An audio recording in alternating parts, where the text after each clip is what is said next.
સૌને જય જાગનાથ, હર હર મહાદેવ.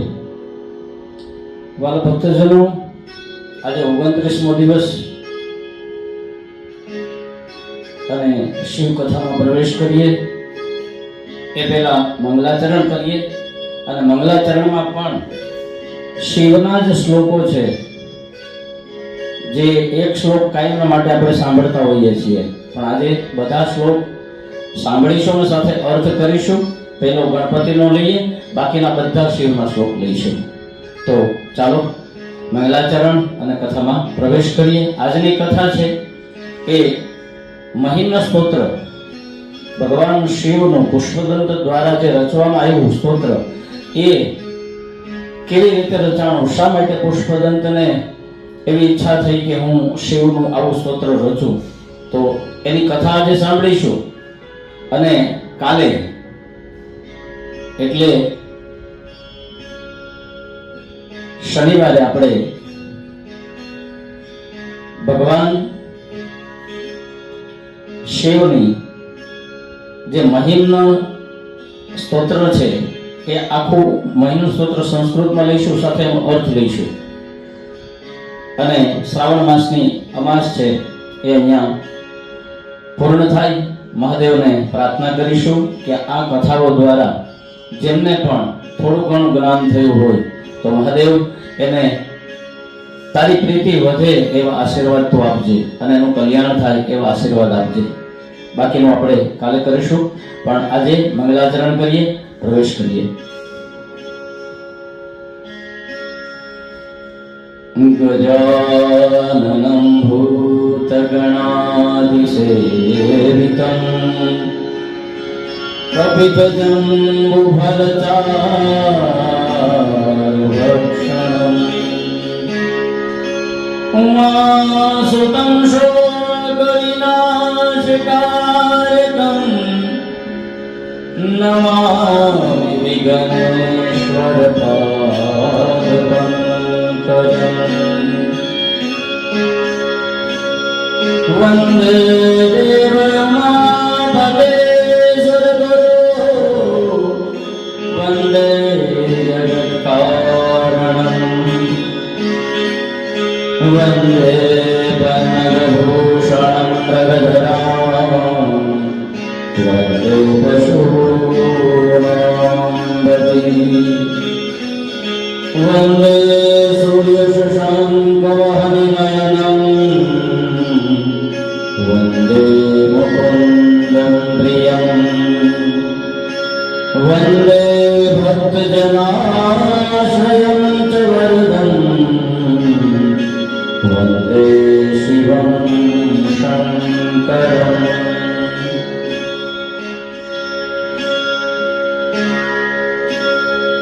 હે ઉમાપતિ,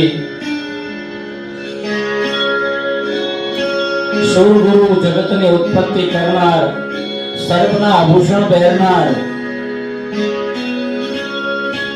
મૃગની મુદ્રા ધારણ કરનાર, પ્રાણીઓના સ્વામી, સૂર્ય, ચંદ્ર અને અગ્નિ જેવા નેત્રો છે તેવા વિષ્ણુને પ્રિય ભક્તજનોના આશ્રય રૂપ હે વરદ, હે શિવશંકર, હે જાગનાથ, હે રામનાથ, હે સોમનાથ, હે ભીમનાથ, હું આપને વંદન કરું છું. વંદે સર્વજગત વિહારમતુલં વંદે જગદંસિનં વંદે દેવશિખામણિ શશિનિભં વંદે હરેર્વલ્લભં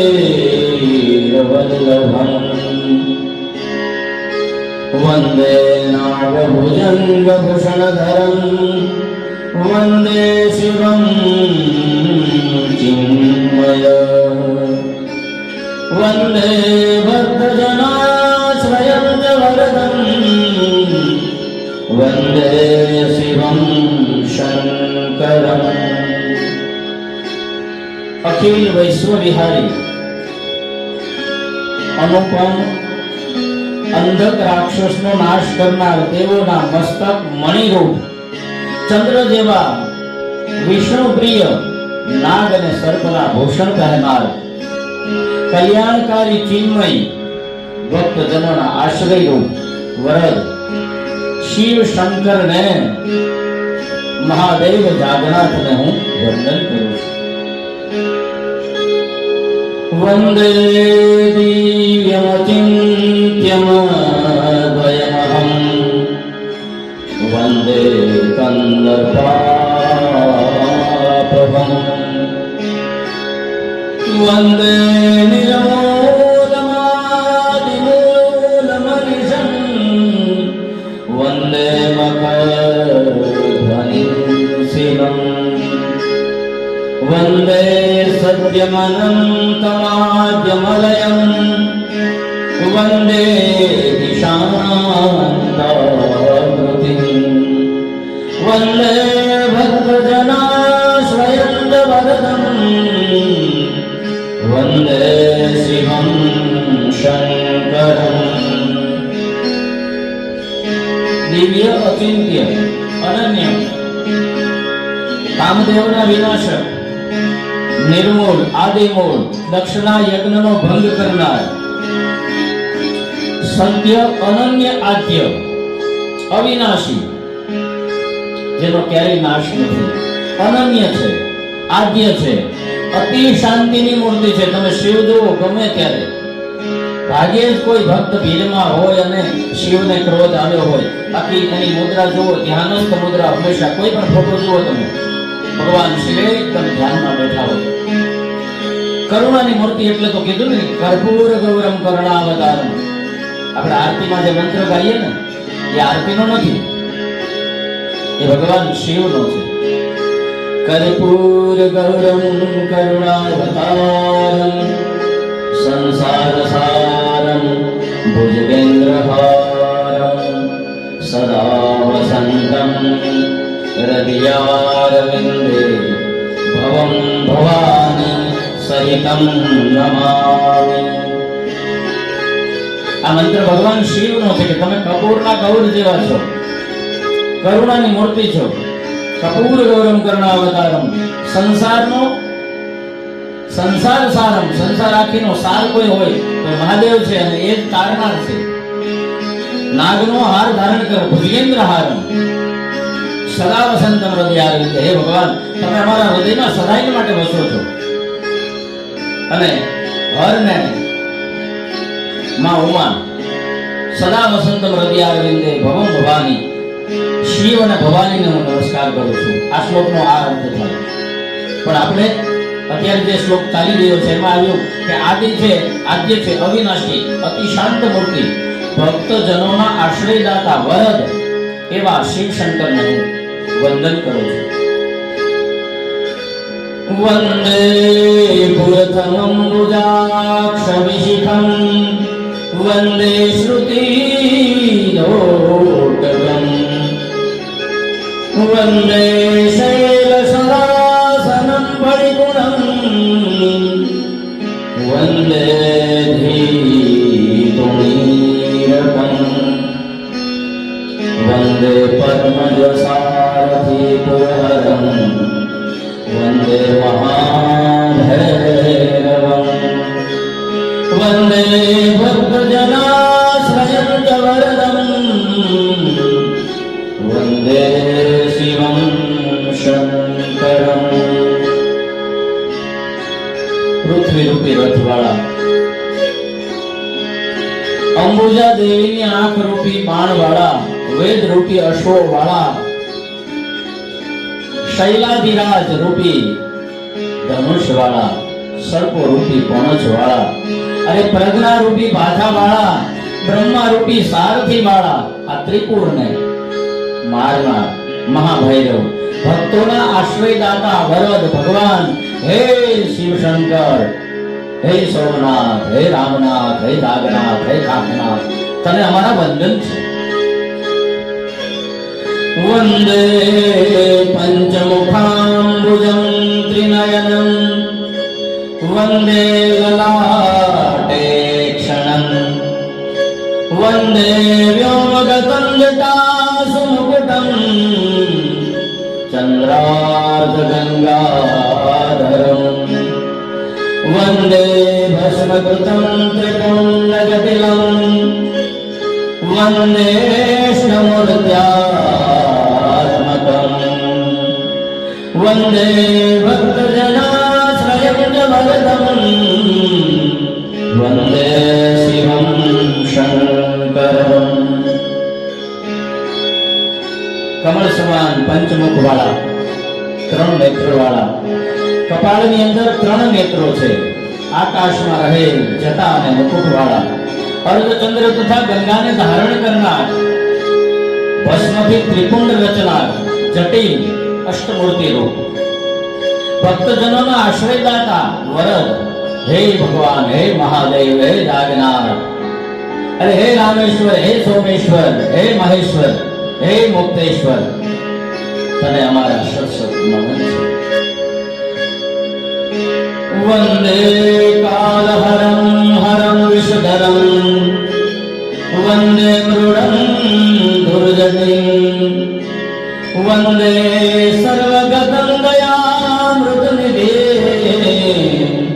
वंदे नृसिंहापहं वंदे प्रसुरार्चिताद्रिकमलं वंदे भगाक्षावहं वंदे भक्तजनाश्रयं वरदं वंदे शिवं शंकरं। कालजीत कालने कोई जीती શકે તો એ મહાદેવ કંઠમાં વિષ ધારણ કરનાર દયાળુ ધુર્જટી સર્વવ્યાપક દયાના સાગર અરે નૃસિંહજીને જીતનાર જેના ચરણ કમલને દેવો અને બ્રાહ્મણો પૂજે છે તેવા કામદેવને મારનાર ભક્તોના આશ્રયદાતા વરદ હે ભગવાન હે શિવ શંભુ હે દયાળુ હે જાગનાથ હું તમને વંદન કરું છું। વંદે મંગલારાધતા ત્રિનિલયં वंदे सुराधीश्वरं वंदे शंकरमप्रमेयमतुलं वंदे यमद्वेषिणं वंदे कुण्डलिराजकुण्डलधरं वंदे सहस्राननं वंदे भक्तजनाश्रयं च वरदं वंदे शिवं शंकरं।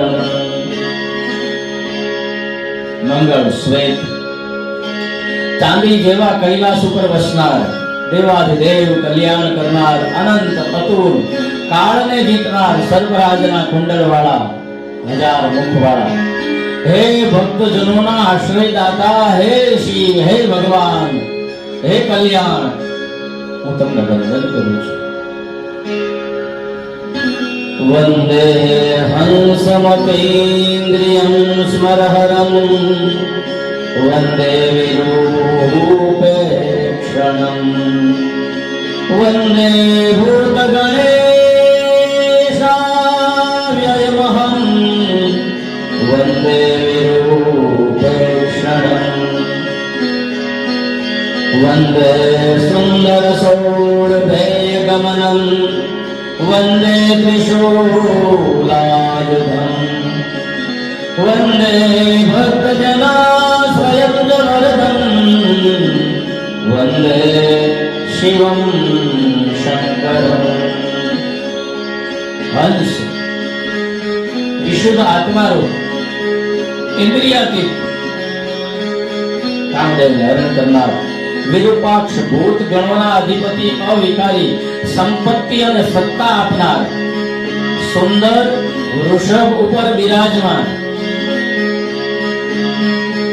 त्रिशूल नो आयुध राखनार भक्तजनों आश्रयदाता वरद हे महादेव हे शिव हे शंकर हे जटाधर हे गंगाधर હું તમને વંદન કરું છું.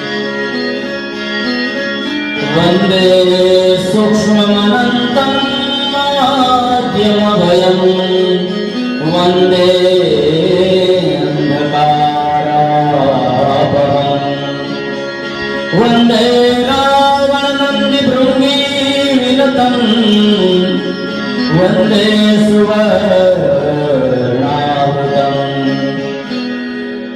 વંદે શૈલસુતાર્ધ બદલવપુષમ વંદે ભયં ત્રંબકમ વંદે ભક્તજનાશ્રયં ચ વરદમ વંદે શિવં શંકરમ. સૂક્ષ્મ અનંત આદ્ય અભય અંધકાર એટલે અજ્ઞાનને હરી લેનાર રાવણ નંદી ભૃંગી આ વગેરેથી પૂજાતા સુંદર વર્ણવાળા શૈલ સુતા માં પાર્વતી શૈલ સુતા પાર્વતી સારું ભદ્રદેહ ધારણ કરનારા ભયાનક છે ત્રંબક છે ભક્તજનોના આશ્રયદાતા છે. હે વ્રત હે શિવ હે ભગવાન શિવ શંકર હું આપને વંદન કરું છું.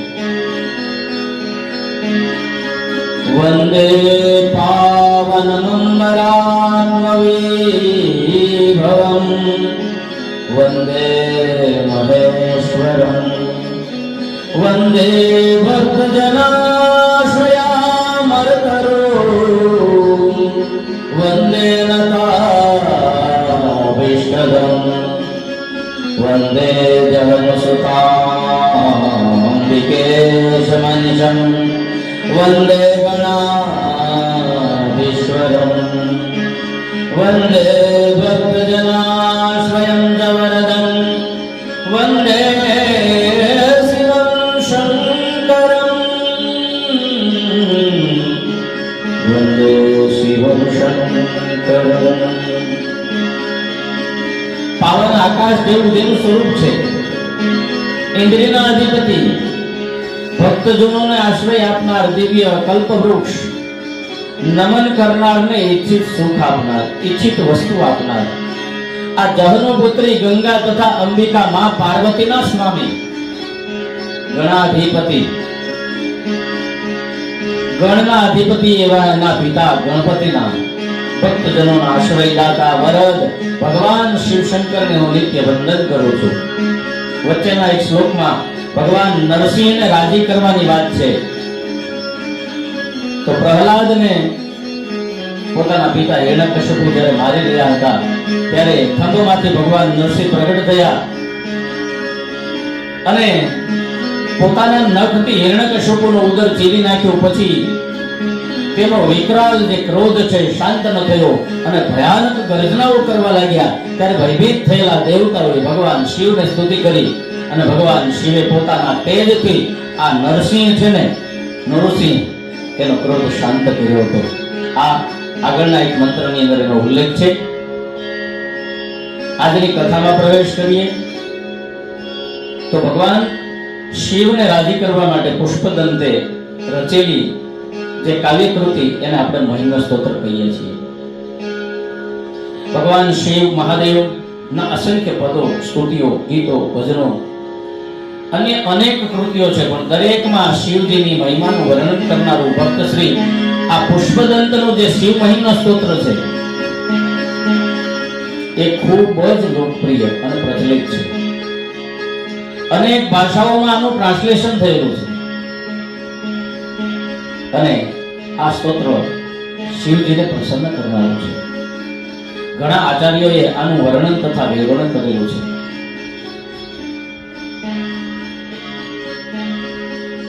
એકદમ સરળ ભાષામાં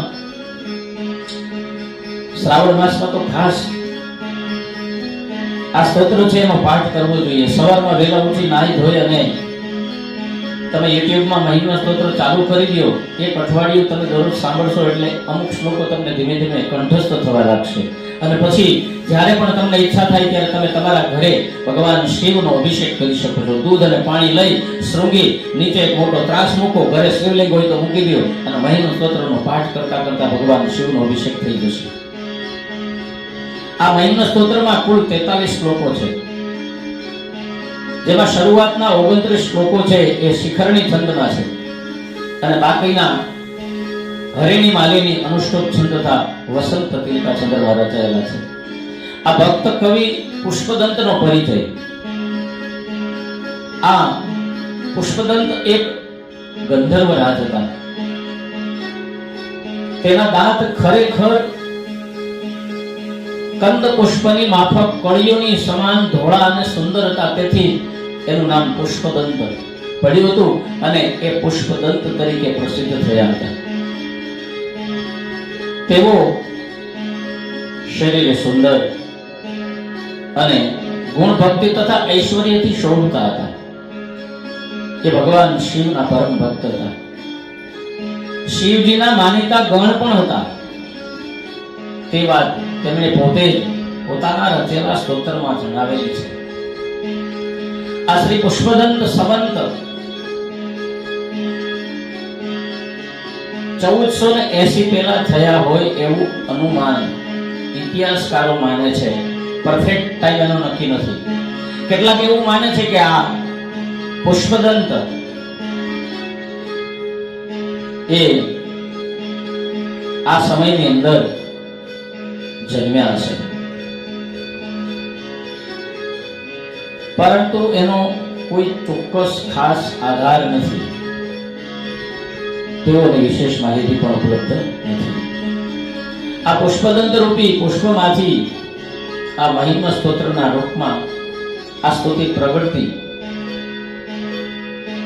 પવિત્રતા, શોભા, મોહકતા અને મોહકનો લાભ આપણે સૌએ શિવ આરાધના રૂપે લેવો એ જ આપણી સમજદારી છે. ભગવાન શિવે અનન્ય રાક્ષસો સાથે જ્યારે યુદ્ધ કર્યું ત્યારે શિવજીના શરીરમાંથી એક પરસેવાનું ટીપું આ પૃથ્વીના ઉપર પડ્યું અને એ ટીપું છે એમાંથી જે પુરુષ ઉત્પન્ન થયો એ પુરુષને વાસ્તુ પુરુષ કહેવાય છે. તેમાં વાસ્તુ પુરુષના જે ખાનાઓ હોય, કોઠાઓ હોય, એની અંદર એને સ્થાપવામાં આવતા દેવોનો ઉલ્લેખ છે કે તેના મધ્યના 7 કોઠાઓમાં જે 7 દેવોની સ્થાપના કરવામાં આવે છે. એમાં જે નંદી, સુગ્રીવ, પુષ્પદંત, વરુણ, અસુર, શેષ અને પાપ યક્ષા, આમાંના પુષ્પદંતને આ મહિમા સ્તોત્રના રચયિતા હોવા જોઈએ. કારણ કે વાસ્તુશાસ્ત્ર પણ શિવના ઐશ્વર્યમાંથી પ્રગટ થયું છે અને એમાં શિવના એક મહત્વના ગણ નંદીનો પણ ઉલ્લેખ છે.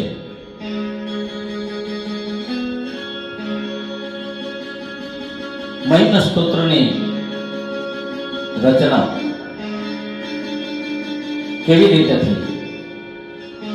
આ મહિમા સ્તોત્રની રચના ચંદ્રમૌલી ભગવાન શિવના દાસ એવા ગંધર્વરાજ પુષ્પદંત ખરેખર શિવના રોષથી પોતાના મહિમાથી ભ્રષ્ટ થયો હતો. તેથી મહાદેવને પ્રસન્ન કરવા અતિશય દિવ્ય મહિમા સ્તોત્રની રચના કરી છે. આ શ્લોકમાં કવિ આ સ્તોત્રની રચનાનું પ્રયોજન જણાવે છે કે પોતે ગંધર્વરાજ હતો, પરંતુ મહાદેવના રોષનો ભોગ બનવાથી તેમને પ્રસન્ન કરવા માટે આ સ્તોત્ર છે એની રચના કરવામાં આવી. પુષ્પદંત પોતે જણાવે છે શિવનો ભક્ત હોવા છતાં શિવ એના ઉપર શા માટે ક્રોધ કર્યો?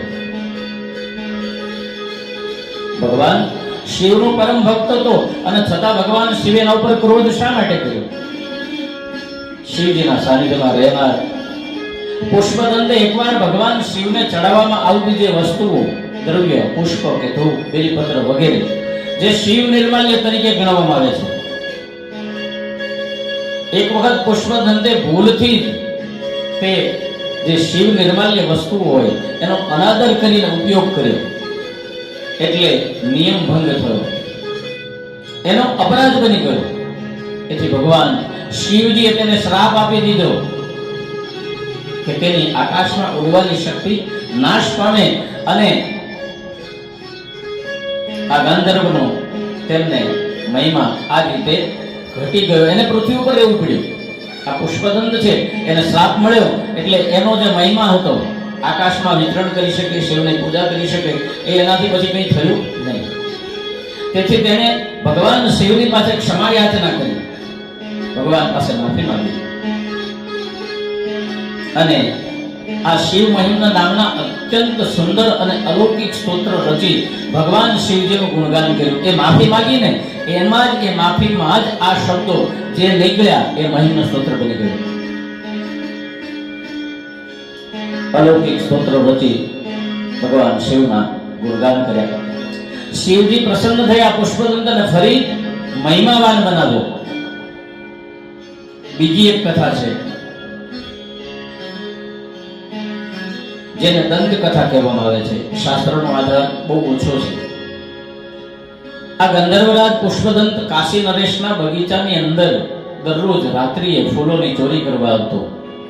ભગવાન શિવને ફૂલો ચડાવવા માટે એને ફૂલ જોઈએ છીએ, ફૂલ મળતા નહીં એટલે કાશીનગરના રાજાના બગીચામાંથી એ ફૂલો ચોરી જાય. હવે રોજે રોજ ફૂલો તો જોઈએ, તો ફૂલો ન મળે, ઓછા ફૂલો થઈ ગયા. રાજાને ખબર પડી કે કોઈ ફૂલો ચોરી જાય છે, જેથી રાજાએ ત્યાં રસ્તામાં શિવ નિર્માલ્ય વસ્તુ તરીકે બીલીપત્ર વગેરે વેરી દીધા. હવે એક રાત્રિ આ પુષ્પોની ચોરી કરીને ઉતાવળે ભાગતા પુષ્પદંતથી જ્યાં શિવ નિર્માલ્ય બિછાવેલું છે એના ઉપર એનો પગ પડી ગયો. શિવ નિર્માલ્યનું ઉલ્લંઘન થયું.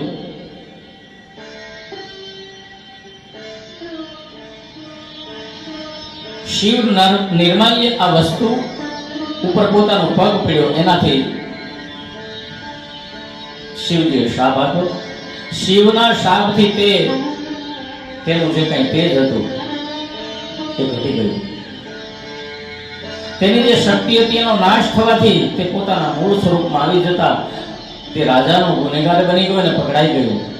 ત્યારે શિવજીની ક્ષમા માંગી અને મહિમ્ન સ્તોત્રની રચના કરી. આવું ઘણા વિદ્વાનો કહે છે. આ પુષ્પદંત નામ અપૂર્વ અને અજોડ છે. તેને રચેલા આ સ્તોત્રની તાજગી, કોમળતા, મોહકતા અને પ્રાર્થનાનું સ્વરૂપ જોતા પુષ્પદંત નામ સાર્થક લાગે છે.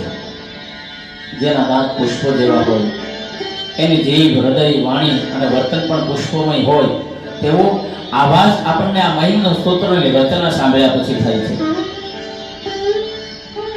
મહિમ્ન સ્તોત્ર વાણીનું વર્ણન પુષ્પદંત કહે છે કે મહિમ્ન સ્તવન જેવું ઉત્તમ બીજું કોઈ સ્તવન કે સ્તોત્ર નથી. ખરેખર મહિમ્ન સ્તોત્રનો મહિમા અદ્ભુત છે. શ્રી પુષ્પદંતનું અંતર શિવની શ્રદ્ધાથી અને ભક્તિથી છલોછલ ભરેલું અને ઉભરાતું હતું. એટલે એમાંથી વહેલું આ સ્તુતિગાન દિવ્ય વાણી સ્વરૂપે એ ધારણ કરે છે. અને આ સ્તુતિ જ્યારે પ્રયાસથી નહીં પરંતુ પૂરા પ્રેમ ભાવથી ઉતરી હોય ત્યારે ઈશ્વરની કૃપાનો અવતાર બને છે. આમ વાણી આદિના સર્જક નટરાજ ભગવાન શિવે સ્વયં ભક્ત કવિ આ પુષ્પદંતના ઉર આંગણમાં સરસ્વતીનું નર્તન કરાવ્યું. તેનું જ નામ શિવ મહિમ્ન સ્તોત્ર. પ્રયાસ કરવાથી કોઈ પણ વસ્તુ બનતી નથી. અચાનક તમારા હૃદયમાંથી જે શબ્દો નીકળે કોઈ કવિતા બની જાય એ કોઈ ભગવાનનું સ્તોત્ર બની જાય છે. એ વંદનીય હોય, એ પૂજનીય હોય અને એ સવારમાં બોલવા લાયક હોય. આ સ્તોત્રમાં કઠોરતા અને કોમળતાનું સુંદર મિશ્રણ છે. આ ભગવાન અર્ધનારીશ્વરના દેહમાં સ્ત્રી તત્વ અને પુરુષત્વ બંને હોય છે. તેમની આ સ્તુતિમાં સ્ત્રી સહજ લાલિત્ય અને પુરુષ સહજ કઠોરતાનો સુભગ સમન્વય થયેલો જોવા મળે છે. તેની પ્રથમ બે પંક્તિઓમાં કઠોર અને કિલષ્ટ છે, પરંતુ અંતિમ બે પંક્તિઓમાં કોમળ અને લલિત છે. પુષ્પદંતની વાણીમાં માધુર્યથી છલકાતી અને અમૃત નિર્માણ કરનારું તત્વ જોવા મળે છે. પુષ્પદંત આ ગંધર્વરાજ હતો, તેથી જન્મજાત ગાયન, વાદન અને સંગીતની કળામાં એ પોતે કુશળ હોય એ સ્વાભાવિક છે.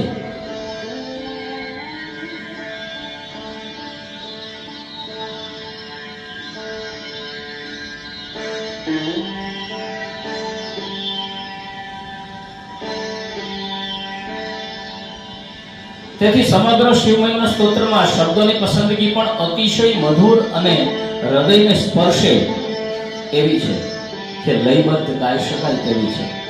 આપણે પણ આ સ્તોત્રને કંઠમાં કે કર્ણમાં ગાઈ સાંભળી અને તેની પ્રેમળ જ્યોતિમાં શિવ રૂપનો સાક્ષાત્કાર કરીએ. એમાં જ જીવનની સાર્થકતા છે. આ શિવમહિમ્ન સ્તોત્ર એક અમૃત સમાન છે. શિવજીના નાના મોટા તમામ સ્વરૂપોને આમાં નમસ્કાર કરેલા છે. નમો નમઃ, નમો નમઃ કહીને પ્રિયદવઃ, સ્મરઃ, ત્રિનયન વગેરે શિવજીના સ્વરૂપોને નમસ્કાર ભક્તિપૂર્વક કરેલા છે. આમ આ શિવમહિમ્ન સ્તોત્ર આપણામાં પણ શિવજી પ્રત્યેનો પ્રેમ ભાવ, ભક્તિ ભાવ, સમર્પણ ભાવો ઉત્પન્ન કરી જાય છે અને આપણને શિવમય બનાવી દે છે. આવું આ શિવમહિમ્ન સ્તોત્ર છે એનો રોજે પાઠ કરવાથી, રોજે ભગવાન શિવનો અભિષેક કરવાથી શું ફળ મળે?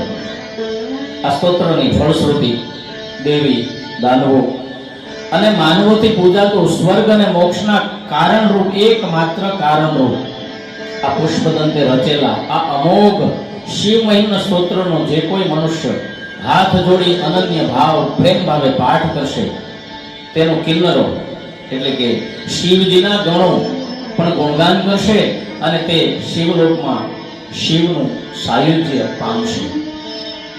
જે મનુષ્ય આ મહિમ્ન સ્તોત્રનો એકવાર, બે વાર કે 3 વાર પાઠ કરે છે એ શિવલોકમાં જાય છે અને ભગવાન શિવની સાથે આનંદ કરે છે. મહાદેવ શ્રી શિવજીને તથા આ મહિમ્ન સ્તોત્રના રચયિતા શ્રી પુષ્પદંતને શિવજીના સ્મરણ સાથે વારંવાર નમસ્કાર, નમસ્કાર. વાલા ભક્તજનો, આજે જેને મહિમ્ન સ્તોત્ર રચ્યું છે તેની કથા આપણે સાંભળી. સાથે સાથે વંદે દેવ ઉમાપતિ સુરગુરુ વંદે જગત કારણમ એ જે મંત્રો 10 છે એ 10 મંત્રોનું અર્થઘટન પણ આપણે કર્યું. હવે શ્રાવણ માસ પૂરો થવાની તૈયારી છે એટલે જે મહિમ્ન સ્તોત્ર છે એ આપણે કાલની કથામાં આખો મહિમ્ન સ્તોત્ર લઈશું, એક મંત્ર બોલીશું અને સાથે એક મંત્રનો અર્થ સમજીશું કે શિવજીના ક્રોધથી પુષ્પદંત છે એ પોતે ભ્રષ્ટ થયા અને પછી પોતાનું પદ મેળવવા માટે ભગવાન શિવની પૂજામાં પોતે લીન બન્યા અને એના હૃદયમાંથી શિવને રાજી કરવા માટે જે કંઈ સ્તુતિ નીકળી એ મહિમ્ન સ્તોત્ર આપણે કાલે અવશ્ય સાંભળીશું. આજની કથાને અહીંયા વિરામ આપીએ. સર્વજન અને સર્વ ભક્તોના હૃદય કમળમાં બિરાજમાન એવા ભગવાન શિવને વંદન. ફરી એકવાર એની એ જ વાત, દરેક જીવ સુધી શિવ પહોંચે એટલા માટે મારી કથાને શેર કરો, સબસ્ક્રાઇબ કરો અને દરેક વ્યક્તિ સુધી પહોંચાડો. જેમને શિવ શું છે એની ખબર નથી એના સુધી આ કથા પહોંચશે તો હકીકતમાં એમને આશ્ચર્ય લાગશે કે હજી સુધી હું ક્યાં હતો. શિવની જેને ઓળખ નથી, હજી સુધી શંકર કોણ છે, મહાદેવ કોણ છે એની ખબર નથી, એના સુધી આ કથા પહોંચશે તો એ વ્યક્તિ ધન્ય બનશે અને તમે પહોંચાડનાર પણ ધન્ય બનશો. તો ફરી એક જ વિનંતી, શેર કરો, સબસ્ક્રાઇબ કરો અને દરેક જીવ સુધી શિવ પહોંચે એ મારા પ્રયાસને સફળ કરો. હર હર મહાદેવ, જય જાગન્નાથ.